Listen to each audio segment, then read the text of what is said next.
माधव परीची प्रेम कहाणी भाग 5. रात्र बरीच पुढे सरकत होती. बाहेर स्वित्झर्लंडच्या थंड हवेत बर्फ अलगद बरसत होता. घरातील आणि बाहेरील प्रत्येक गोष्ट शांत झाली होती, पण त्या खोलीत मात्र दोन मन एकमेकांच्या इतकी जवळ असूनही स्वतःच्या भावनांशी झगडत होती. माधव परीच्या बाजूला झोपला होता, पण त्याच्या डोळ्यांना काही केल्या झोप लागत नव्हती. तो शांतपणे पाठमोऱ्या झोपलेल्या परीकडे पाहत होता. तिच्या केसांच्या काही बटा उशीवर पसरल्या होत्या.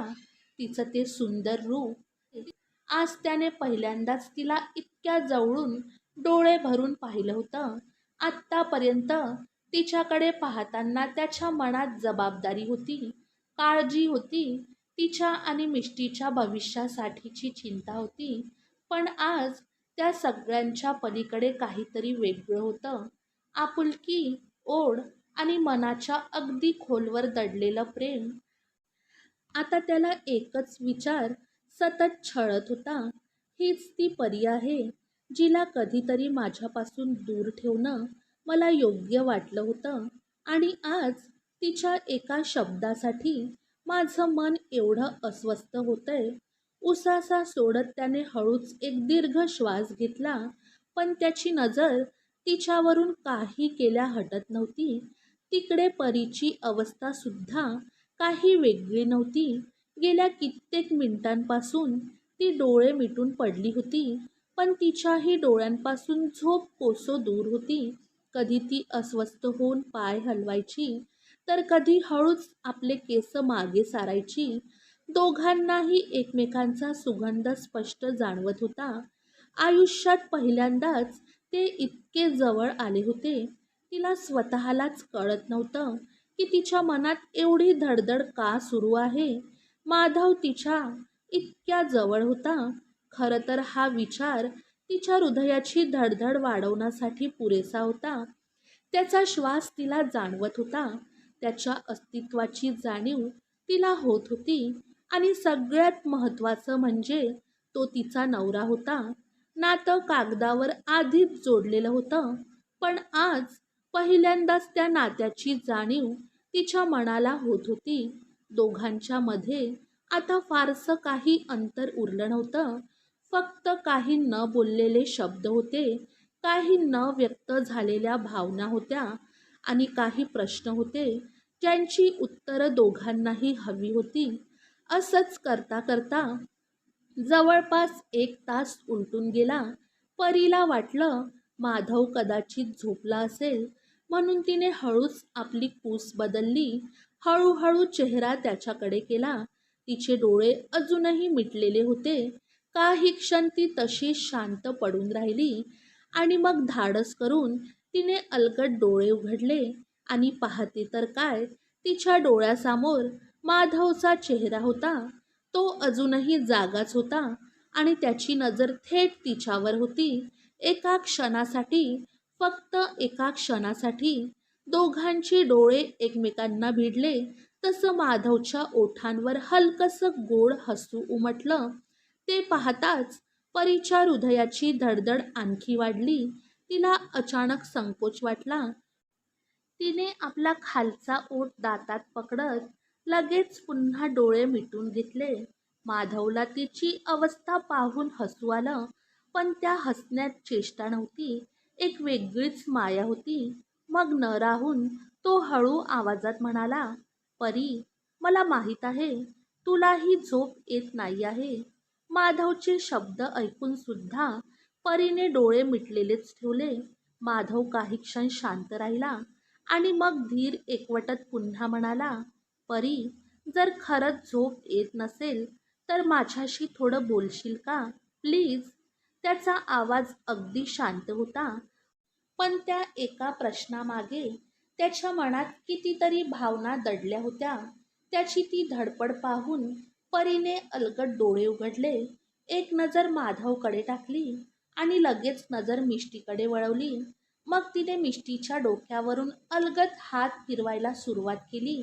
तिने डोळे उघडले आहे हाच माधवने तिचा होकार समजला. तो मग काही क्षण तिच्याकडे पाहत राहिला. मग तो तिच्या चेहऱ्याकडे पाहत म्हणाला, परी, तू मला म्हटलं होतंस ना, तुला माझ्याशी काहीतरी खूप महत्त्वाचं बोलायचं आहे. हे शब्द उच्चारताना माधवच्या मनात एक अनामक भीती होती. कारण माईने त्याला परीच्या मनातलं प्रेम सांगितलं होतं आणि तरीही तो तिच्या तोंडून ते ऐकण्यासाठी आतुर होता. पण त्याच वेळी त्याला एक भीतीही होती. कदाचित ती आपल्यापासून दूर जाण्याबद्दल बोलणार असेल तर. त्याचा श्वास जड झाला. माधवचे शब्द ऐकून परीचा हात मिष्टीच्या डोक्यावरच थांबला. तिला आठवलं, हो, खरंच तिला माधवशी काहीतरी बोलायचं होतं. मग ती हळूच त्याच्याकडे पाहत म्हणाली, हो, मला तुमच्याशी बोलायचं आहे. खरं तर मी वहिनीशी बोलले होते, पण वहिनीचं म्हणणं आहे की यात तुमचा निर्णय जास्त महत्त्वाचा आहे. हे ऐकताच माधवच्या मनात पुन्हा एक वादळ उठलं. काय निर्णय? त्याने नकळत हाताच्या मुठी घट्ट आवळल्या. त्याला वाटलं कदाचित ती हे नातं संपवण्याबद्दलच बोलणार आहे. पण कसं तरी त्याने स्वतःच्या भावनांना आवर घातला. पण पुढच्या क्षणी परीच्या तोंडून शब्द बाहेर पडले, मला PhD करायची आहे सोशल वर्कमध्ये. तिचं बोलणं ऐकून क्षणभर माधवला काहीच कळलं नाही. मग त्याने एक दीर्घ श्वास घेतला. जणू त्याच्या छातीवर ठेवलेलं मोठं ओझं खाली उतरलं. त्याच्या घट्ट झालेल्या मुठी सैल झाल्या. परी पुढे म्हणाली, पण त्याच्यासाठी मला काही काळ कॉलेजमध्ये राहावं लागेल आणि मिष्टीला एकटं ठेवणं मला योग्य वाटत नाही. म्हणून तुमचा निर्णय माझ्यासाठी महत्त्वाचा आहे. तिच्या आवाजात विनंती होती, पण त्याहून जास्त होती जबाबदारीची जाणीव. ती पुढे म्हणाली, पण मी तुम्हाला प्रॉमिस करते, कॉलेजमधून मी सरळ घरी येईल, विनाकारण कुठे थांबणार नाही. तिचं निरागस बोलणं ऐकून माधवच्या चेहऱ्यावर हलकंसं हसू उमटलं. मग तो तिच्याकडे पाहत शांत आवाजात म्हणाला, परी, तुला जे काही करायचं आहे ते तू करू शकतेस. मी शेवटच्या श्वासापर्यंत तुझ्या सोबत आहे. माधवचे शब्द ऐकून परीच्या डोळ्यात चमक आली. कारण तिला वाटलं होतं, माधवने हे लग्न फक्त मिष्टीसाठी केलं आहे. म्हणून दुसऱ्या गोष्टीपेक्षा माधव मिष्टीला प्राधान्य देणार, तिच्या जबाबदारीला, तिच्या काळजीला, तिच्या सांभाळण्याला. ती आपल्याच विचारात होती. पण पुढच्या क्षणी माधवचा गंभीर आवाज तिच्या कानावर पडला, परी, फक्त असं काही करू नकोस ज्यामुळे माझं मन तुटेल. परी शांतपणे त्याच्याकडे पाहत राहिली. माधव पुढे म्हणाला, मागच्या वेळी कॉलेजमध्ये जे झालं होतं, त्या मुलांसोबत तू ज्या पद्धतीने बोलत होतीस, हसत होती, त्याने तुझ्या खांद्यावर हात ठेवला होता, ते मी सहन करू शकणार नाही. ते शब्द ऐकताच परीच्या अंगातून एक वेगळीच शिरशिरी गेली. त्याच्यावरून नजर हटवत लाजून तिने पुन्हा मिष्टीकडे पाहिलं. माधवच्या आवाजात संशय नव्हता, तर आपल्या माणसाला गमावण्याची भीती होती. तो पुढे म्हणाला, मी तुझ्या स्वप्नांवर कोणतीही बंदिश लावणार नाही. तुला शिकायचं असेल, पुढे जायचं असेल, समाजासाठी काही करायचं असेल, तर मी तुझ्या प्रत्येक पावलावर तुझ्यासोबत आहे. फक्त माझी एकच अपेक्षा आहे. पण माधव काही बोलण्याआधीच परी त्याच्या डोळ्यात पाहत शांतपणे म्हणाली, मला माझ्या मर्यादा माहीत आहे. तुम्ही त्याची अजिबात काळजी करू नका. तिच्या या शब्दांनी माधवच्या मनाला एक वेगळंच समाधान मिळालं. कारण आज पहिल्यांदाच परी स्वतःहून त्याच्यासमोर तिच्या आयुष्याचा निर्णय ठेवत होती. ती त्याला आपल्या आयुष्याचा भाग मानत होती. ती त्याचा निर्णय महत्त्वाचा मानत होती. आणि हळूहळू त्यांचं नातं पुढे सरकत होतं. माधव काही क्षण तिच्याकडे पाहून मग अगदी शांत आवाजात म्हणाला, परी, मला माहीत आहे तू मला नवरा म्हणून इतक्या लवकर स्वीकारू शकत नाहीस. कारण भूतकाळात जे काही झालं ते वेळ आणि परिस्थितीमुळे झालं. त्या सगळ्यांचा दोष मी तुला देत नाही. पण आता आपण एका नात्याने बांधले गेलो आहो. कदाचित आज तू मला मनापासून नवरा म्हणू शकणार नाहीस, पण या नात्याला आपण एक सुंदर नाव देऊ शकतो. माधव बोलत होता आणि परी शांतपणे ऐकत होती. माधवचा आवाज आता आणखी मृदू झाला. नवरा बायको म्हणून नाही जमलं तरी, मिष्टीचे मम्मी पप्पा म्हणून तरी आपण एकमेकांपासून काहीच लपवायचं नाही. आपल्यात काहीही लपलेलं नको. तुझ्या मनातलं तू मला सांगायचं, माझ्या मनातलं मी तुला सांगेन. त्याने मिष्टीकडे पाहिलं.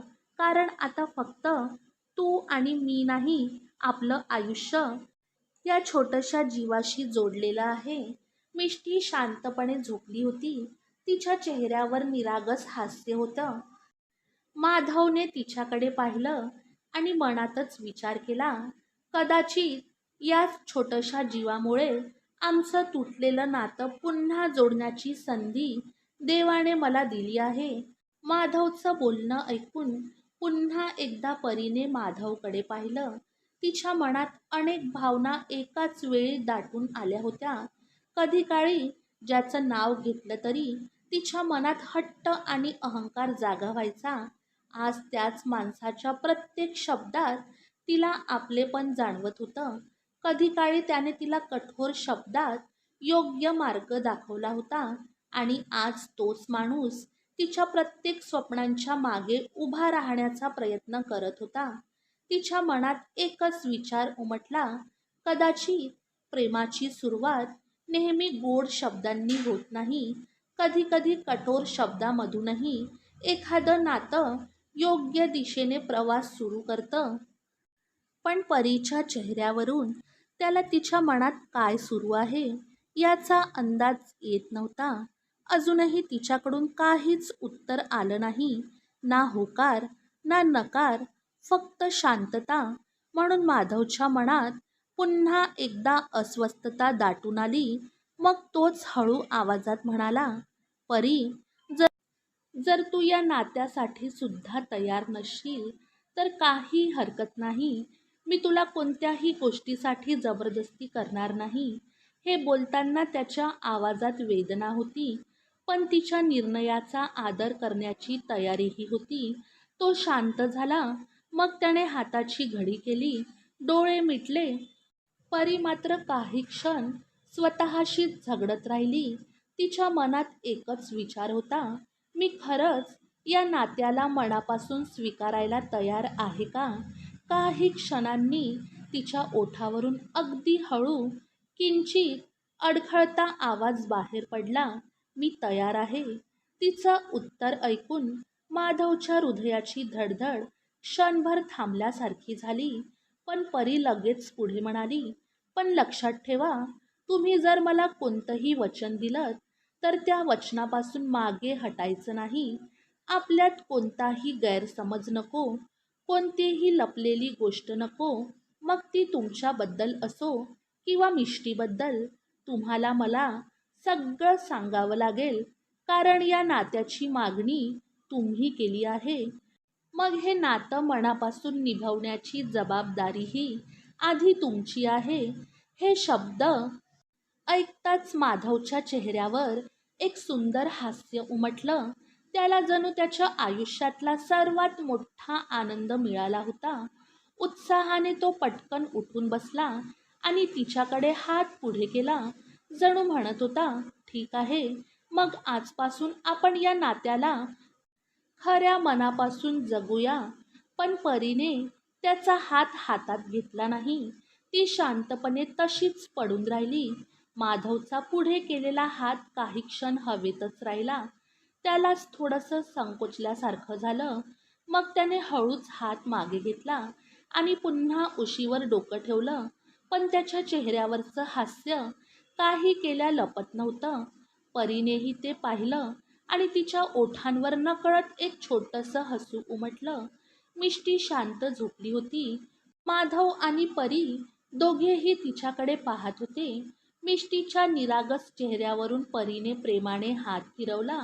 काही क्षणांनी तिला जाणवलं, माधवलाही झोप येत नाही आहे आणि तिच्या मनात एक गोड विचार आला, जी अवस्था माझी आहे अगदी तीच अवस्था त्याचीही आहे. काही क्षण शांततेत गेले. मग परीच हळू आवाजात म्हणाली, मी तुम्हाला म्हटलं होतं ना, आपण माईला आपल्यासोबत घेऊन जाऊया. पण तुम्ही मला अजून उत्तर दिलं नाही. आपण माईला आपल्यासोबत घेऊन जाऊ शकतो का?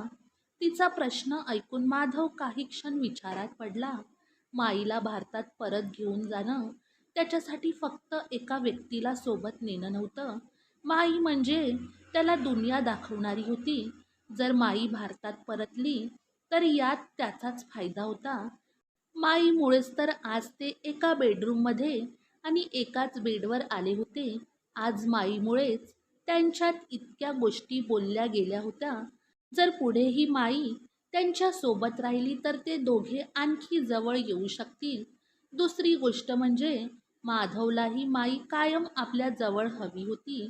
फक्त रणविजयमुळे माईच्या जीवाला धोका निर्माण होऊ नये म्हणून त्याने तिला दूर ठेवलं होतं. पण आता रणविजय नावाचं ते मोठं संकट टळलं होतं आणि सगळं काही व्यवस्थित झालं होतं. शिवाय माईला सोबत नेलं तर मिष्टीला एका वृद्ध व्यक्तीचे उत्तम संस्कार मिळतील आणि ती एका मोठ्या कुटुंबात लहानाची मोठी होईल. हा खूप दूरचा विचार करून माधव हलकसं हसत परीकडे पाहत म्हणाला, हो, आपण माईला आपल्यासोबत घेऊन जाऊ. हे ऐकताच परीच्या चेहऱ्यावर एक सुंदर हास्य उमटलं. कारण तिला माहीत होतं माई माधवसाठी किती महत्त्वाची आहे. आणि आता तिला हेही समजलं होतं की माधवसाठी जी व्यक्ती महत्त्वाची आहे ती माझ्यासाठीही महत्त्वाची आहे. पण पुढच्या क्षणी तिच्या मनात दुसरा विचार आला आणि त्या विचाराने ती तोंड थोडं पाडून म्हणाली, पण आपण माईला घेऊन गेलो तर इथे माईसोबत राहणारे लोक बेरोजगार होतील ना, त्यांचं काय? परीच्या या प्रश्नाने माधव काही क्षण तिच्याकडे पाहतच राहिला. त्याच्या मनात अचानक एक वेगळीच भावना दाटून आली. आपल्या आयुष्यात इतकं काही सहन केलेली ही मुलगी अजूनही स्वतःपेक्षा इतरांचा विचार करते. त्याला तिच्या निरागस आणि भाबडेपणाचं आश्चर्य वाटलं. तिचं मन इतकं निष्पाप आणि दयाळू आहे यावर त्याचा विश्वासच बसत नव्हता. माधव मग हलकसं हसत म्हणाला, परी, हे सगळे नौकर एका एजन्सीमार्फत आलेले आहेत. इथलं काम संपलं म्हणून ते बेरोजगार होणार नाहीत.